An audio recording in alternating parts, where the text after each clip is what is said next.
Stogo konstrukcija čia yra numatyta 40 cm, tai realiai stogas bus apšiltintas 40 cm pagrindinė gegnė ir papildomas 10 cm dar apatinis sluoksnis.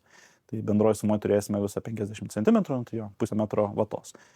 Toliau, jeigu kalbant apie patį montavimą, tai būtent šita vata, kaip matote, yra 565 pločio, tai 56,5 cm pločio.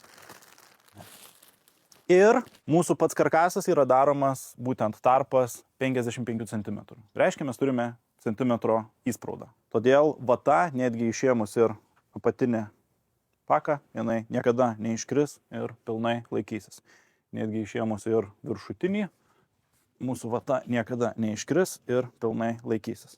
Taip. Tam, kad vata nesukristų, jos turi būti apie 1 cm plačiau negu atstumas konstrukcijoje, todėl ji puikiai įsispraudžia ir, kaip matome, užpildo visą konstrukciją ir gerai labai laikysis. Ir esant bent minimaliam kažkokiam tai konstrukcijos vaikščiojimui, judėjimui, jeigu kažkurioje vietoje sąlytyje medžio ir vatos atsirastų tarpas, tai automatiškai vata jinai gali lygiai taip pat vaikščioti kartu su medinė konstrukcija ir tuo tarpu neatsiranda jokio papildomo šalčio tilto.